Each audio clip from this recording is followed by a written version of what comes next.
Assalamualaikum warahmatullahi wabarakatuh. Yang terhormat kepada Bapak Muhammad Alfi Pratama, S.Phil M.Phil, selaku dosen pengampu dalam mata kuliah Hukum Filsafat. Perkenalkan, nama saya Vidya Riana Junisa dengan NPM 211000091 dari kelas B. Dalam video kali ini, saya akan membahas mengenai resensi dari jurnal The Case of the Spellwings Explorer dari Lon L. Fuller dari Harvard Law Ex- dari Harvard Law Review.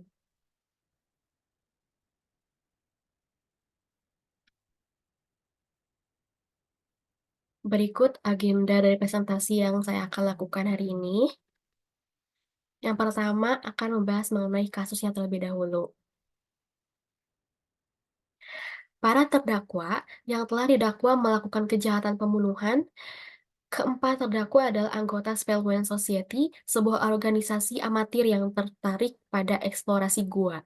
Pada awal bulan Mei tahun 4299, mereka bersama Roger Wetmore, yang saat itu juga merupakan anggota perkumpulan, memasuki bagian dalam gua batu kapur seperti yang ditemukan di dataran tinggi tengah persemakmuran pada saat itu. Saat berada di posisi jauh dari pintu masuk gua, terjadi longsor secara tiba-tiba. Batu-batu besar berjatuhan sedemikian rupa sehingga menghalangi satu-satunya bukaan gua yang mereka ketahui pada saat itu. Ketika orang-orang tersebut mengetahui keadaan mereka yang sulit, mereka menetap di dekat pintu masuk yang telah terhalang untuk menunggu sampai tim penyelamat membersihkan puing-puing yang menghalangi mereka di dalam gua. Nampaknya para penjelajah telah meninggalkan petunjuk di markas besar Society mengenai lokasi gua yang mereka usulkan untuk dikunjungi. Tim penyelamat segera dikerahkan ke lokasi. Tugas penyelamatan terbukti sangat sulit, penting untuk menambah kekuatan dengan penambahan manusia dan mesin secara berulang-ulang, yang harus diangkut dengan biaya besar ke daerah terpencil di mana gua itu berada.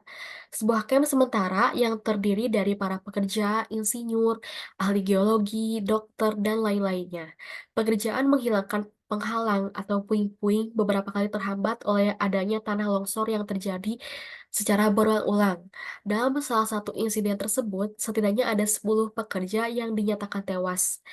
Kesuksesan akhirnya diraih karena akhirnya pekerja dapat memasuki gua akses kepada para penjelajah yang satu-satunya dapat diperoleh.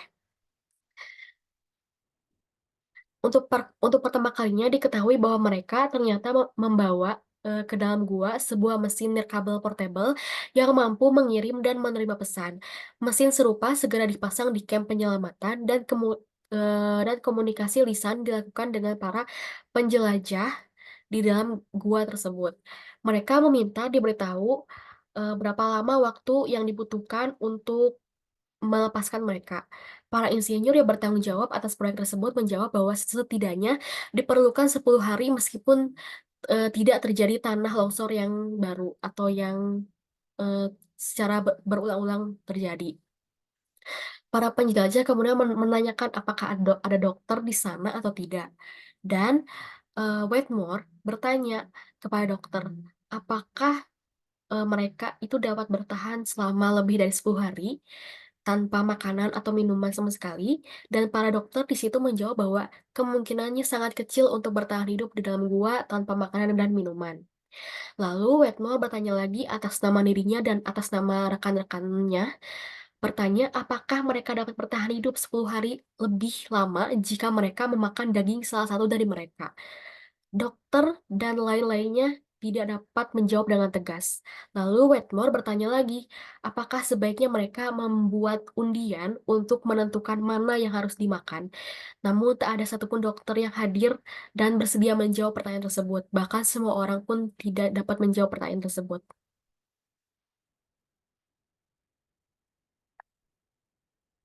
Lalu ketika orang-orang yang di dalam gua akhirnya dibebaskan, diketahui bahwa pada hari kedua ke-23, setelah mereka masuk ke dalam gua, Wedmore telah dibunuh dan dimakan oleh teman-temannya.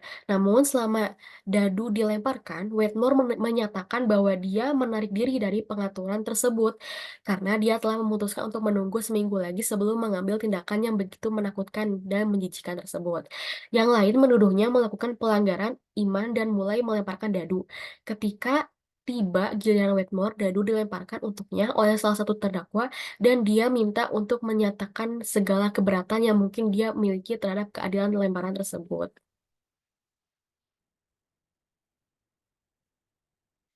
Berdasarkan putusan hakim ini,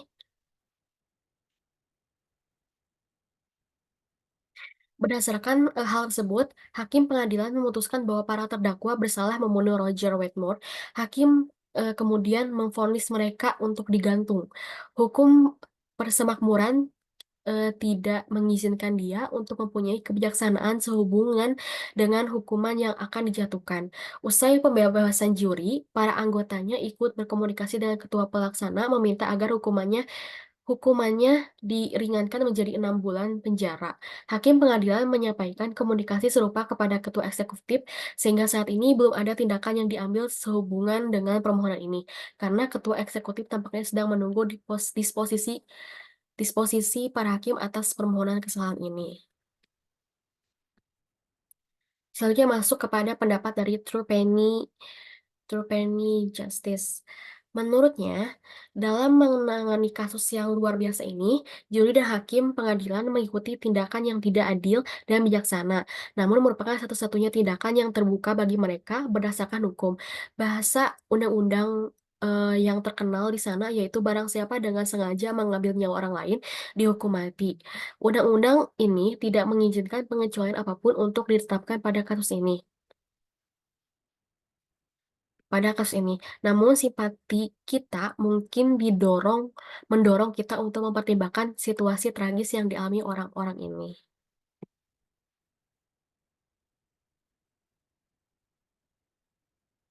Dalam kasus seperti ini, prinsip grasi eksekutif tampaknya sangat cocok untuk meringankan kerasnya hukum. Dan Trupeni mengusulkan kepada rekan-rekannya agar dia mengikuti contoh juri dan hakim pengadilan dengan ikut serta dalam komunikasi yang telah mereka tujukan kepada ketua eksekutif. Terdapat banyak alasan untuk percaya bahwa permintaan gerasi ini akan dikabulkan karena permintaan tersebut datang dari mereka yang telah mempelajari kasus ini dan memiliki kesempatan untuk mengetahui secara menyeluruh semua keadaannya. Sangat tidak mungkin bahwa ketua eksekutif akan menolak permintaan-permintaan ini kecuali ia sendiri yang mengadakan mendengarkan pendapat setidaknya sama sama ekstensivitasnya dengan mereka yang terlibat dalam persidangan di persidangan ini, yang berlangsung selama 3 bulan. Penyelenggaraan sidang seperti ini hampir tidak sesuai dengan fungsi eksekutif seperti yang biasa dipahami. Ia berpikir bahwa para hakim dapat berasumsi bahwa beberapa bentuk grasi akan diberikan kepada para terdakwa ini. Jika hal ini dilakukan, maka keadilan akan ditegaskan tanpa mengurangi isi atau semangat dari undang-undang dan tanpa memberikan dorongan apapun bagi pengabaian hukum.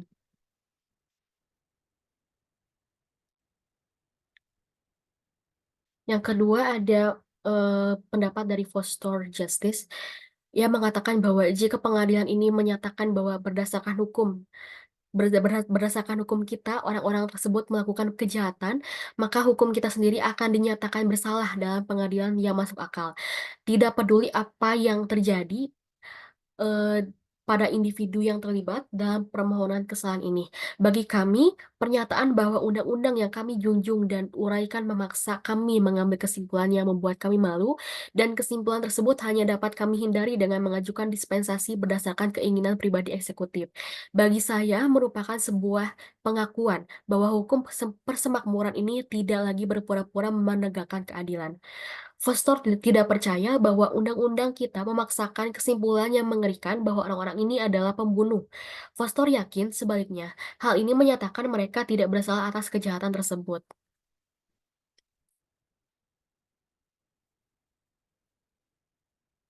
Foster menyandarkan kesimpulan ini pada dua dasar yang independen.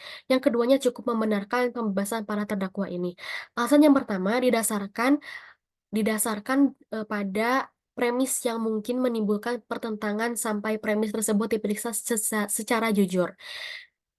Foster berpandangan bahwa undang-undang yang berlaku atau hukum positif dari persemakmuran ini, termasuk semua undang-undang dan presidennya, tidak dapat ditetapkan pada kasus ini, dan bahwa kasus tersebut diatur oleh apa yang telah para penulis kuno di Eropa dan Amerika disebut sebagai hukum alam. Kesimpulan ini bertumpu pada proposisi bahwa hukum positif didasarkan pada kemungkinan hidup berdampingan dengan laki-laki dalam masyarakat. Ketika situasi muncul di mana manusia tidak bisa hidup berdampingan, maka kondisi yang mendasari semua persediaan undang-undang tidak ada lagi. Ketika kondisi itu hilang, maka menurut Postor, kekuatan hukum positif pun akan ikut hilang. Tidak terbiasa menerapkan pepatah cessante rationale legis, cessat et ipsa lex pada seluruh undang-undang yang kita buat. Namun, Foster percaya bahwa dalam kasus inilah pepatah tersebut harus diterapkan. Proposisi bahwa semua hukum positif didasarkan pada kemungkinan hidup berdampingan dengan manusia mempunyai kesan yang aneh, bukan karena kebenaran yang dikandungnya aneh, tetapi hanya karena kebenaran tersebut begitu jelas dan meresap sehingga kita jarang mempunyai kesempatan untuk mengungkapkannya. Seandainya Seandainya peristiwa tragis dalam kasus ini terjadi 1 mil jauhnya batas wilayah persemakmuran, tidak ada yang akan berpura-pura bahwa hukum berlaku untuk mereka. Para hakim menyadari bahwa yurisdiksi berada pada basis teritorial. Dasar dari prinsip ini sama sekali tidak jelas dan jarang diteliti. Foster berpendapat bahwa prinsip ini didukung oleh asumsi bahwa penerapan suatu tatanan hukum tunggal terhadap sekelompok orang hanya mungkin dilakukan jika mereka hidup bersama dalam batas-batas wilayah tertentu di permukaan bumi. Premis bahwa laki-laki harus hidup berdampingan dalam suatu kelompok mendasari prinsip teritorialnya, sama halnya semua hukum. Sekarang, Foster juga berpendapat bahwa suatu kasus dapat dihilangkan secara moral dari kekuatan tatanan hukum, dan juga secara geografis, jika kita melihat pada tujuan hukum dan pemerintahannya, dan pada premis-premis yang mendasari hukum positif kita. Orang-orang ini, ketika mereka mengambil keputusan atau para para orang yang masuk ke gua ini ketika mereka mengambil keputusan untuk menentukan berada jauh dari tatanan hukum kita, seolah mereka berada ribuan mil dari luar batas-batas kita. Bahkan secara fisik bahkan secara fisik penjara bawah tanah mereka dipisahkan dari pengadilan dan server kita oleh tirai batu yang kokoh yang hanya dapat disingkirkan setelah menghabiskan waktu dan tenaga yang sangat luar biasa. Oleh karena itu, Foster menyimpulkan bahwa pada saat hidup Roger Wetmore diakhiri oleh para terdakwa ini, mereka menggunakan bahasa kuno para penulis abad ke-19, bukan berada dalam keadaan masyarakat sipil, namun dalam keadaan alami. Hal ini mempunyai konsekuensi bahwa hukum yang berlaku bagi mereka bukanlah hukum yang ditetapkan oleh persemakmuran ini, melainkan hukum yang berasal dari asas-asas yang sesuai dengan kondisi mereka. Apa yang dilakukan oleh orang-orang ini dilakukan berdasarkan kesepakatan yang diterima oleh mereka semua dan pertama kali diusulkan oleh Wetmore sendiri. Karena jelas bahwa kesulitan mereka yang luar biasa membuat prinsip-prinsip umum yang mengatur hubungan manusia satu sama lain tidak dapat diterapkan. Maka penting bagi mereka untuk membuat piagam pemerintah baru yang sesuai dengan situasi yang mereka alami. Setiap jalan raya, setiap terowongan, setiap bangunan yang mereka proyekkan mempunyai resiko terhadap kehidupan manusia. Dengan menggabungkan proyek-proyek ini, kita dapat menghitungnya dengan tepat berapa banyak kematian yang diperlukan untuk membangunnya. Alih statistik dapat memberitahu kita bahwa biaya rata-rata nyawa manusia yang harus ditanggung sepanjang 1.000-an mil jalan raya beton 4 jalur. Namun, Namun kita dengan sengaja dan sadar menanggung dan membayar biaya ini dengan asumsi bahwa nilai yang diperoleh bagi mereka yang bertahan hidup lebih besar daripada kerugiannya. Jika hal-hal ini dapat dikatakan mengenai masyarakat yang berfungsi di atas tanah dengan cara yang normal dan biasa, apa yang harus kita katakan tentang nilai absolut dari kehidupan manusia dalam situasi putus asa yang dialami oleh para terdakwa dan rekan mereka Wetmore? Ini mengakhiri pemaparan dasar pertama keputusan dari Foster. Alasan kedua Foster melanjutkannya dengan menolak secara hipotesis semua premis yang telah ia gunakan sejauh ini. Untuk tujuan argumen, ia mengakui bahwa ia salah jika mengatakan bahwa situasi orang-orang ini telah menjauhkan mereka dari pengaruh hukum positif dan ia juga berasumsi bahwa statuta konsolidasi mempunyai kekuatan untuk menembus batu setinggi 500 kaki dan memaksakan diri pada mereka. Orang-orang kelaparan ini meringkuk di penjara bawah tanah mereka atau di gua itu sendiri.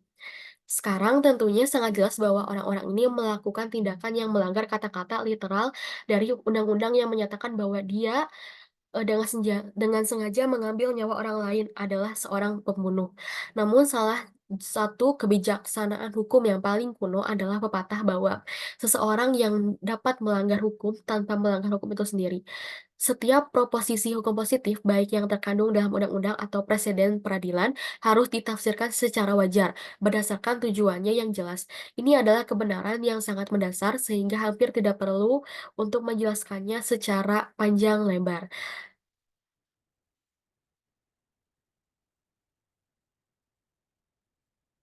Selanjutnya ada dari Tating Justice. Ia mengatakan bahwa dalam melaksanakan tugas saya sebagai hakim pengadilan ini, saya biasanya mampu memisahkan sisi emosional dan intelektual dari reaksi saya. Dan untuk memutuskan kasus di hadapan saya sepenuhnya berdasarkan sisi intelektual. Sambil meneruskan kasus tragis ini, saya mendapati bahwa sumber daya yang biasa saya gunakan tidak mencukupi.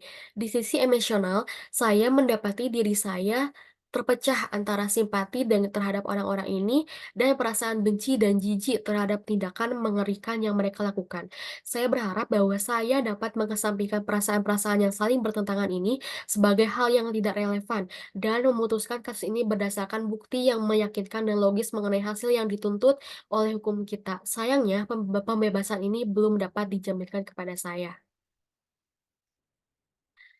Setelah mendengar pendapat dari Foster, Tating menemukan bahwa pendapat tersebut penuh dengan kontradiksi dan kesalahan. Proposisi yang pertama adalah orang-orang ini tidak tunduk pada hukum kita karena mereka tidak berada dalam keadaan masyarakat sipil namun dalam keadaan alamiah. Tething sendiri tidak mengerti mengapa hal ini terjadi. Apakah karena tebalnya batu yang memanjakan mereka, atau karena mereka kelaparan, atau karena mereka telah membuat piagam pemerintah baru yang dengannya aturan hukum yang lazim dipatuhi untuk digantikan dengan lemparan dadu. Kesulitan-kesulitan lainnya mengganggu diri mereka sendiri. Jika orang-orang ini beralih dari jurisprudensi hukum kita ke jurisprudensi hukum alam, pada saat pada saat manakah hal ini terjadi? Apakah saat pintu masuk gua diblokir atau saat ancaman kelaparan telah mencapai mencapai batasnya? Ketika dia mencapai batasnya pada saat itu, menurut hipotesis, dia sudah tersingkir jauh dari pengaruh hukum kita atau hanya ketika dia dibebaskan dari gua dan kembali tunduk pada apa yang tersebut sebagai hukum positif.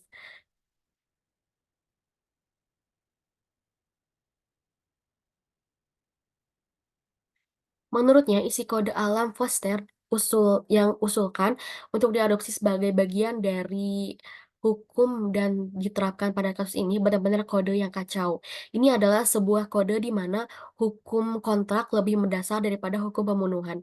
Ini adalah sebuah aturan di mana seorang laki-laki dapat membuat perjanjian yang sah dan memberi wewenang kepada sesama untuk memakan tubuhnya sendiri. Lebih lanjut lagi, berdasarkan ketentuan-ketentuan dalam kitab ini, perjanjian yang telah dibuat tidak dapat dibatalkan, dan jika salah satu pihak berusaha menaik diri, pihak lain dapat mengambil tindakan sendiri dan menegakkan kontrak dengan kekerasan. Meskipun saudara meskipun meskipun para teman rekan-rekannya meninggal dunia dalam keheningan ejek penarikan dari Wetmore. Prinsip-prinsip yang diuraikan oleh Forsyth itu mengandung implikasi lain yang tidak dapat ditoleransi. Ia berpendapat ketika para terdakwa menyerang Wetmore dan membunuhnya, yang tidak diketahui caranya mungkin dengan entah itu dipukul dengan batu atau yang sebagainya, mereka hanya menggunakan haknya yang diberikan kepada mereka melalui tawar-menawar. Namun misalkan Wedmore menyembunyikan pistol di tubuhnya, dan ketika dia menerima para terdakwa hendak membantainya, dia menembak mereka hingga mati demi menyelamatkan nyawanya sendiri. Alasan alasan force yang diterapkan pada fakta-fakta ini membuat Wedmore dinyatakan sebagai seorang pembunuh karena alasan untuk membela diri harus ditolak olehnya.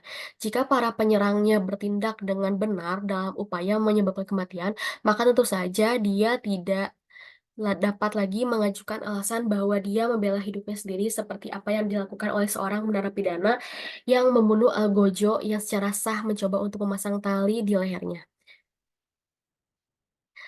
Sekarang, Tering sampai pada bagian kedua baik dari pendapat Forse ini, di mana ia berusaha untuk menunjukkan bahwa para terdakwa tidak melanggar ketentuan NCSA pasal 12A.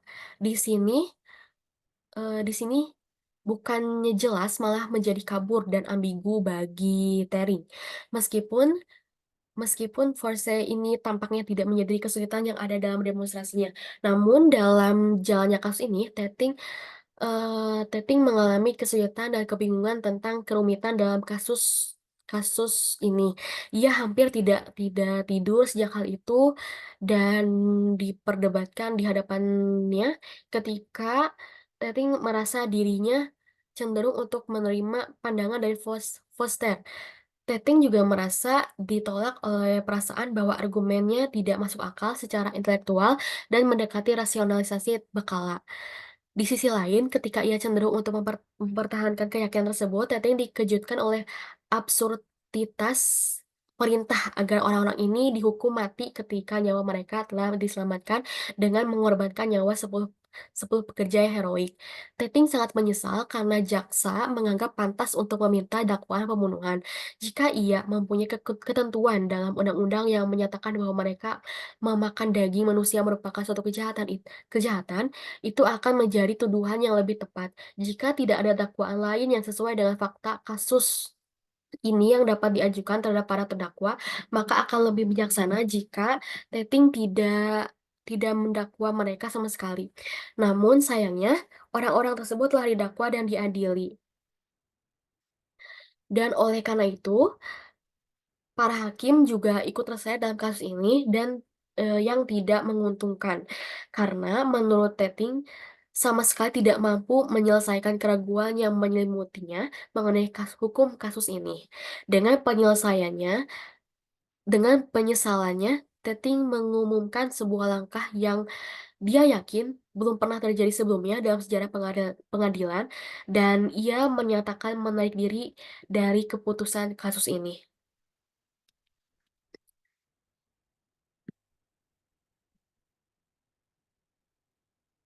Selanjutnya ada dari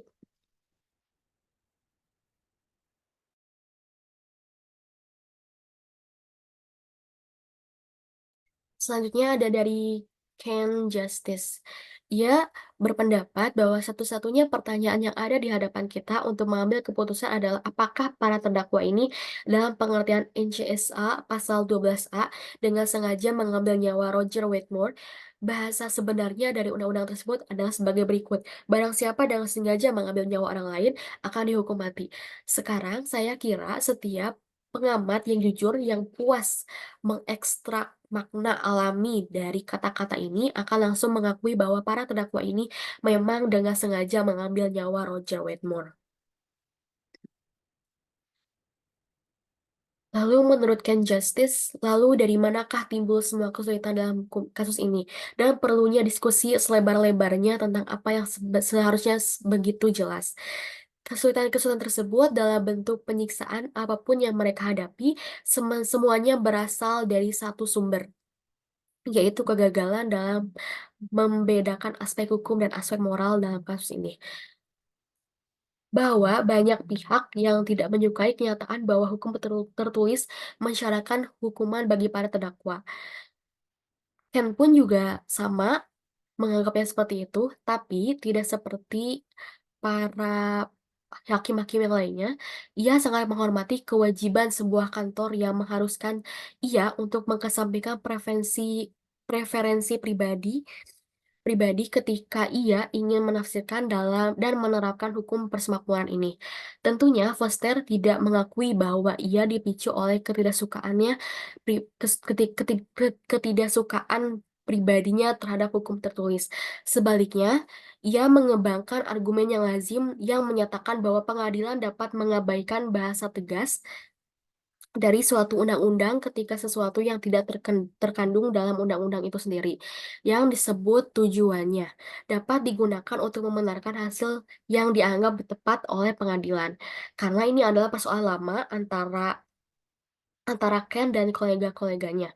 Sebelum membahas sebelum membahas penerapan khusus argumennya terhadap fakta-fakta kasus ini, Ken ingin mengatakan sesuatu tentang latar belakang sejarah persoalan ini dan implikasinya terhadap hukum dan pemerintahan secara umum. Ken menganggap bahwa kita tidak bisa mengharapkan kasus yang lebih baik untuk menggambarkan sifat muluk-muluk dari proses pengisian kesenjangan ini dibandingkan dengan kasus yang ada sebelumnya. Berpikir dia tahu persis apa yang dicari ketika seseorang menjadikan pembunuh sebagai kejahatan, dan itu adalah sesuatu yang dia disebut sebagai pencegahan.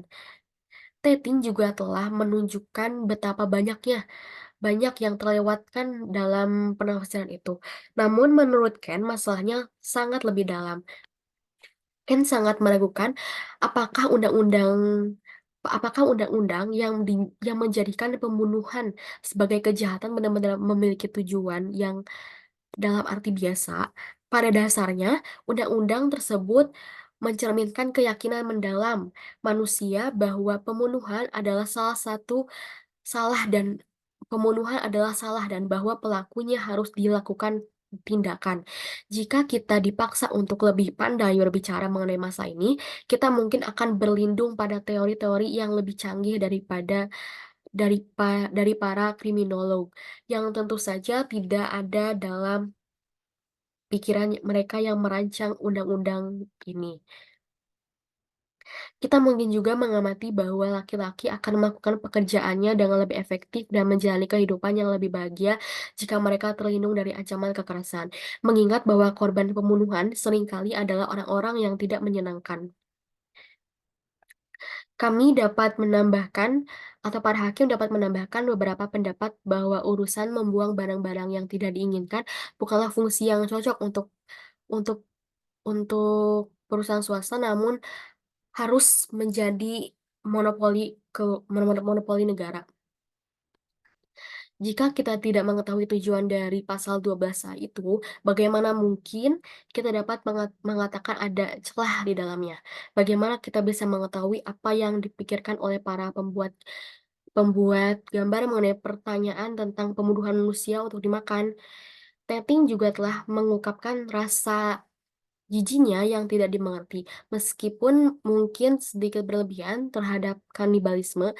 Bagaimana kita tahu bahwa nenek moyangnya yang jauh tidak merasakan rasa jijik yang sama pada tingkat yang lebih tinggi?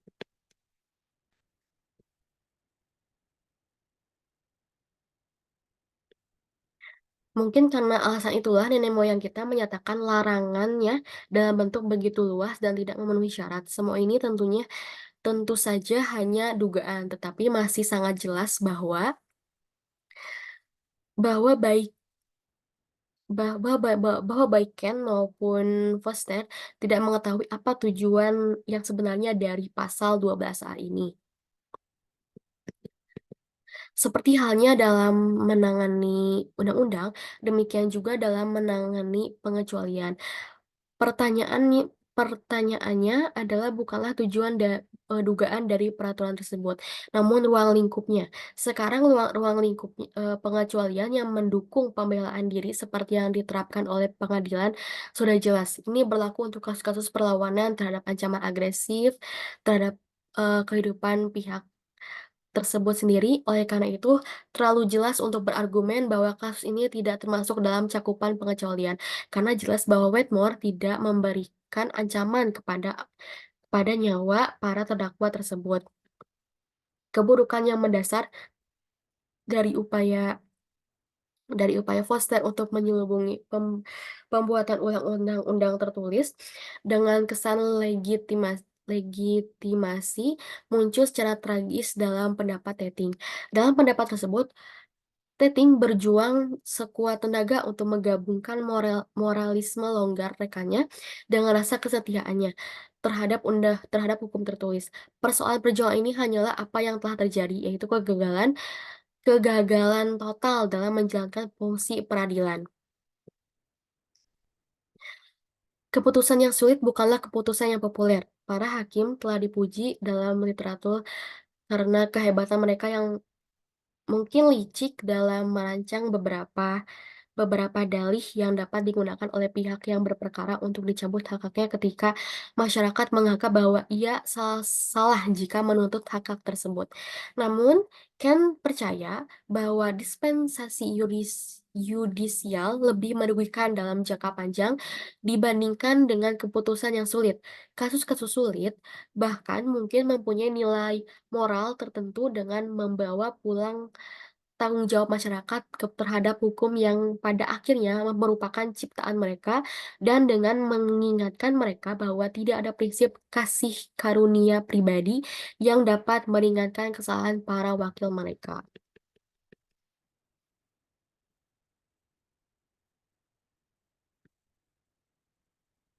Kemudian ada Hendy Justice. Ia mengatakan bahwa dari semua cabang pemerintahan, lembaga peradilan adalah lembaga yang paling mungkin kehilangan kontak dengan rakyat. Alasannya tentu saja cukup jelas. Saat masa bereaksi terhadap suatu situasi berdasarkan beberapa ciri yang menonjol, kami memilah-milah setiap situasi yang disajikan kepada kami. Pengacara disewa oleh kedua belah pihak untuk menganalisis dan membedah. Hakim dan pengacara bersaing satu sama lain untuk melihat siapa yang dapat menemukan kesulitan dan perbedaan paling banyak dalam satu rangkaian fakta.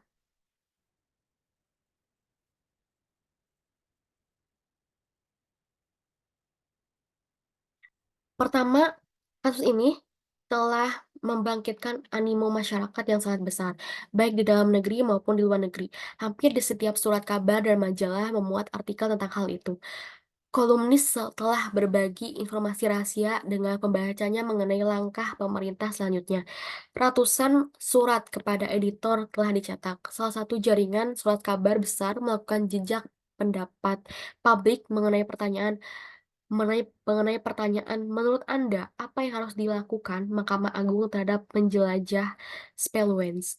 Sekitar 90% menyatakan keyakinan bahwa para terdakwa harus diampuni atau dibebaskan dengan semacam hukuman ringan. Jadi sudah jelas sekali bahwa bagaimana perasaan masyarakat terhadap kasus ini. Kita bisa mengetahui hal ini tanpa melakukan jejak pendapat. Tentu saja berdasarkan akal sehat atau bahkan dengan mengamati bahwa di pengadilan ini tampaknya terdapat 4,5 orang atau 90% yang memiliki pendapat yang sama. Hal ini memperjelas bukan hanya apa yang harus kita lakukan, namun juga apa yang harus dilakukan jika kita ingin menjaga kesepakatan yang masuk akal dan layak menurut menurut yang layak antara diri kita sendiri dan opini publik. Menyatakan orang-orang ini tidak bersalah tidak perlu melibatkan kita dalam perdebatan atau tipu muslihat yang tidak bermartabat. Tidak diperlukan prinsip konstruksi undang-undang yang tidak konsisten dengan praktik pengadilan di masa lalu. Tentu saja tidak ada orang awam yang berpikir bahwa dengan melepaskan orang-orang ini kita telah melanggar undang-undang seperti yang dilakukan oleh nenek moyang kita ketika mereka menciptakan alasan untuk membela diri. Jika demonstrasi yang lebih rinci mengenai metode untuk merekonsiliasi keputusan dengan undang-undang yang diperlukan, Hendy harus puas dengan berpegang pada argumen yang dikembangkan di bagian kedua dan kurang visioner dari pendapat Foster. Opini publik bersifat emosional dan berubah-ubah, didasarkan pada setengah kebenaran dan mendengar saksi yang tidak dapat diperiksa silang. Mereka akan memberitahu kepada kita bahwa hukum mengelilingi persidangan kasus seperti ini dengan perlindungan yang rumit, yang dirancang untuk memastikan bahwa kebenaran akan diketahui dan bahwa setiap pertimbangan rasional mengenai permasalahan kasus tersebut telah dipertimbangkan. Mereka akan memperingatkan kepada Hendy bahwa semua perlindungan ini akan sia-sia jika opini massa yang terbentuk di luar kerangka ini dibiarkan mempengaruhi keputusan hakim. Namun kita pun dapat melihat secara jujur beberapa realitas pelanggaran hukum pidana. Ketika seseorang dituduh melakukan kejahatan, secara umum ada 4 cara agar dia bisa lolos dari hukuman. Salah satunya adalah penetapan hakim bahwa menurut hukum yang berlaku ia tidak melakukan tindakan pidana. Hal tersebut Hal tersebut tentu saja merupakan penentuan yang berlangsung dalam suasana yang agak formal dan abstrak.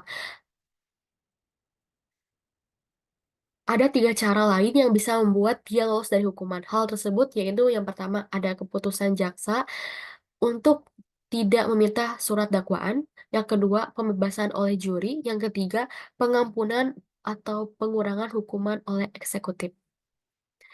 Dalam kasus juri, tentunya berupaya untuk memasukkan pertimbangan mereka ke dalam wilayah yang relevan secara hukum. Namun, tidak perlu menipu diri sendiri dengan meyakini bahwa upaya ini benar-benar berhasil. Dalam keadaan yang normal, kasus yang dihadapkan saat ini akan membawa semua permasalahannya langsung ke juri. Seandainya hal itu terjadi, kita dapat yakin bahwa akan ada pembebasan atau setidaknya perpecahan yang dapat mencegah hukuman. Apabila juri telah diinstruksikan bahwa rasa lapar dan persetujuan mereka bukanlah pembelaan terhadap tuduhan pembunuhan, kemungkinan besar putusan mereka akan mengabaikan instruksi ini dan akan melibatkan lebih banyak pemutarbalikan dari isi undang-undang dibandingkan dengan putusan lainnya. Kemungkinan besar akan meng- kemungkinan besar akan memutarbalikkan itu. Tentu saja, satu-satunya alasan yang tidak terjadi dalam kasus ini adalah kebetulan bahwa ketua juri adalah seorang pengacara. Pembelajarannya memungkinkan dia merancang suatu bentuk kata-kata yang memungkinkan juri menghindari tanggung jawabnya yang biasa. Bahkan, Teting mengungkapkan kekesalannya karena jaksa tidak memutuskan kasusnya dengan tidak meminta surat dakwaan, meskipun ia sendiri yang secara tegas dalam memenuhi tuntutan teori hukum, ia cukup puas jika nasib orang-orang ini diputuskan di luar pengadilan oleh jaksa penuntut umum berdasarkan akal sehat. Sebaliknya, Ketua Mahkamah Agung menginginkan penerapan akal sehat ditunda. Pada akhirnya, meskipun seperti yang Teting jelaskan sebelumnya, dia tidak ingin terlibat secara pribadi di dalamnya. Seperti yang sudah disebutkan, 90% masyarakat menginginkan Mahkamah Agung melepaskan para penjelajah ini sepenuhnya atau dengan hukuman yang kurang lebih ringan. 10% tersebut merupakan kelompok yang sangat beragam, dengan pendapat yang paling penuh rasa ingin tahu dan berbeda-beda. Salah satu pakar universitas telah mempelajari kelompok ini dan menemukan bahwa anggotanya termasuk dalam mempelajari pe- pola tertentu. Sebagian besar dari mereka adalah pelanggan surat kabar Crank dengan sirkulasi terbatas yang memberikan versi fakta yang menyimpang kepada pembacanya.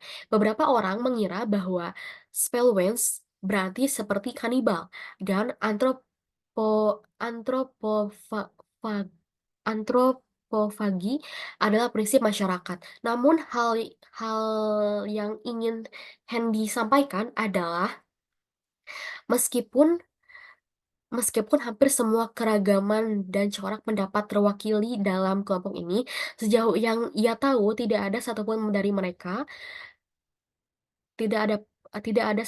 dari mereka atau satupun anggota mayoritas 90% yang mengatakan bahwa saya pikir akan lebih baik jika pengadilan menjatuhkan hukuman gantung pada orang-orang ini dan kemudian ada cabang pemerintah lain yang datang dan memaafkan mereka. Namun solusi ini sedikit banyak mendominasi diskusi kita, diskusi para hakim, dan diusulkan oleh Ketua Mahkamah Agung sebagai cara untuk menghindari ketidakadilan dan pada saat yang sama menjaga rasa hormat terhadap hukum. Hendy juga dapat yakin bahwa jika dia menjaga moral seseorang, maka moralnya adalah miliknya sendiri dan bukan moral publik yang tidak mengetahui perbedaan apapun dalam dirinya. Hendy pun menyebutkan hal ini karena ia ingin menekankan sekali lagi bahayanya kita terseret dalam pola pikir kita sendiri dan lupa bahwa pola-pola ini seringkali tidak memberikan bayangan bayangan sedikit pun pada dunia luar.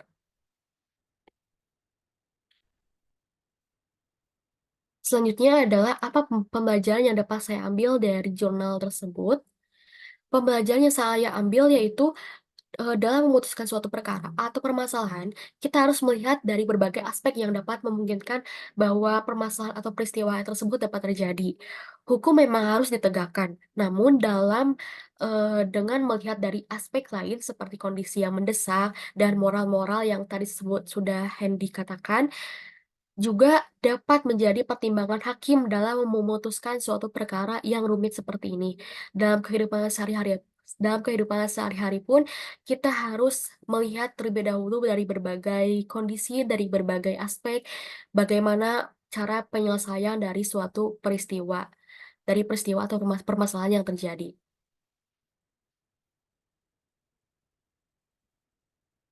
Demikian presentasi dari saya. Terima kasih atas perhatiannya. Mohon maaf apabila ada kesalahan dalam tutur kata. Wassalamualaikum warahmatullahi wabarakatuh.